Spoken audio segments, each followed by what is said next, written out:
Good morning. Happy Tuesday. I just thought I'd make a quick video kind of responding to some comments that I've seen from the Chilli de Castro fanboys / sovereign citizens that are apparently offended by me pointing out the mistakes that Chilli's making. I'm sorry. For the record, for those of you who are new, I am an attorney. I'm licensed to practice law. I like to pretend that I'm a first-year family law attorney. I actually am involved in general practice. I do a lot of family law. In my own private practice, I do mostly family law for one law firm that I work for, independent contractor. I do family law for them. And then for another law firm, I do general law.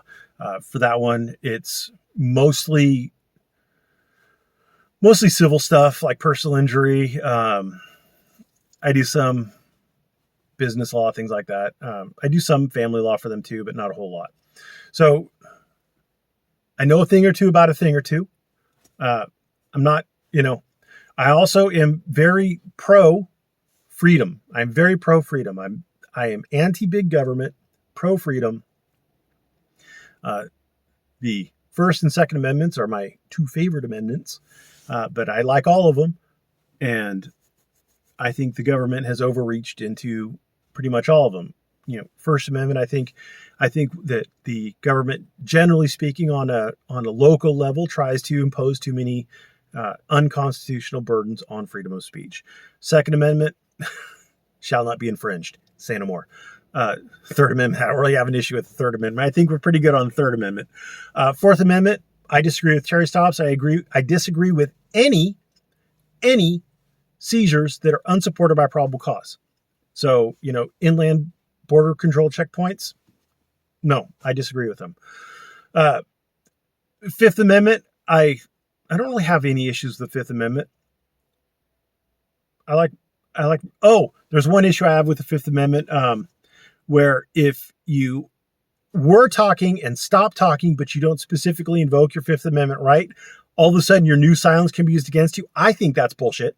But I guess that's my big problem with the Fifth Amendment. But anyway, you get the idea. I am not, a bootlicker by any stretch of the imagination. I have never represented a cop. I've never been a prosecutor. I never intend on being a prosecutor. I have done some criminal defense work. It's not my bag, baby, and I don't like it. There's way too many criminals in criminal defense. And usually by the time it gets down to me representing them, it's like patently obvious that they're actually guilty, and there's really not a lot you could do other than try to get the best deal you can for them, or if they're not willing to take it, you try to drag out the case as long as you can to hope that the state either loses interest or evidence goes missing or victims forget, witnesses move away, things like that. I don't like criminal law. I don't like practicing criminal law. Anyway, so that's who I am. So for those of you who think that I'm Johnny Bootlicker, you could think that. That's not me. That's not me. Anyway, there are two issues that were raised that I think are worthy of being addressed. One issue I saw a lot of, and that issue is, well, at least Chilli's doing something. His little fanboys, they can't really argue with my analysis, but at least Chilli's doing something. Not like you, Mr. Murbeast, not like you. He's doing something. Well, I think I am doing something. I'm trying to educate people into what the real law really says and how real judges and real attorneys apply it, because that'll give you a good idea of likely outcomes. Listening to Chilli, you're not going to get any idea of what a likely outcome is. There's a reason why he's not an attorney. There's a reason why. It's because he's not trained to be an attorney. He doesn't know anything about it. It's like, as an attorney, you can just listen to him and be like, this guy doesn't know a goddamn thing. He doesn't know anything. He does not know anything. And go to a section in any one of his videos where he's talking about the law and you're like, yeah, he doesn't know anything what he's talking about. Process, he doesn't know anything what he's talking about. Procedure, he doesn't know anything what he's talking about. He doesn't know. I mean, I agree with him that Terry was wrongfully decided. I don't support any search or seizure that is not based on probable cause. I think that that's not what the Constitution intended, what the framers intended. No. But that doesn't mean he understands it. That doesn't mean he's against it, I'm against it, great, but that doesn't make him knowledgeable about the law. And sometimes doing things is worse than not doing anything at all. Because you got one shot. As a defendant, you got one shot to get through that court, the trial, and that's it. Like, verdict comes down, boom, you're done. I mean, maybe you can appeal, but what are your grounds for appeal going to be? You have to have actual grounds for appeal. You can't just appeal it. You can't just be like, well, I want to redo. Here's my appeal. I want to redo. The appeals court, they don't do that. They don't go through the evidence again. So you have to say, this was a specific mistake of law. The trial court denied my motion to suppress evidence. And here's the law that supports why they should have suppressed my evidence. And then the Court of Appeal might be like, okay, we're going to look at this, and then maybe we'll send it back to the court for you to get a redo. Generally speaking, you don't get a redo. And you need grounds to get one if you do get one. And you have a constitutional right to effective assistance of counsel. And that effective assistance of counsel, it has to be based on what your counsel does, not on what you do.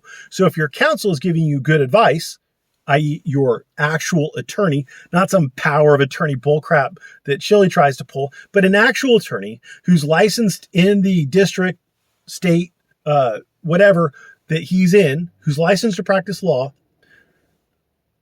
he has to make mistakes. If he gives you good counsel and you ignore the counsel, that's not ineffective assistance of counsel. If he gives you good counsel and Chilli says don't do what he says because he's a mean poo-poo head, a police officer lied and said you didn't do anything to get you to talk to him, and then you end up getting convicted, well, that's not ineffective assistance of counsel. That's you ignoring what your attorney said. Now, you always, as the defendant, you have the right to not take any deal. You always have that right. Your defense attorney cannot take a deal for you. You have to agree to the deal. You have to do it. You know, your defense attorney can't say that you won't testify. He might think it's not in your best interest to testify. He might object to you testifying and say, look, you're going to screw yourself if you get up there and testify. You're not a good witness. Whether you're innocent or not, you're not a good witness. They're going to make you say things that you don't realize you're saying. They're going to ask you questions and you're not going to pick it up. You're going to be a bad witness. You don't come across as believable. I believe you. I'm your attorney. I believe you, but you don't come across as credible. It's the way you present yourself. You know, don't testify. And you can be like, well, I still want to testify.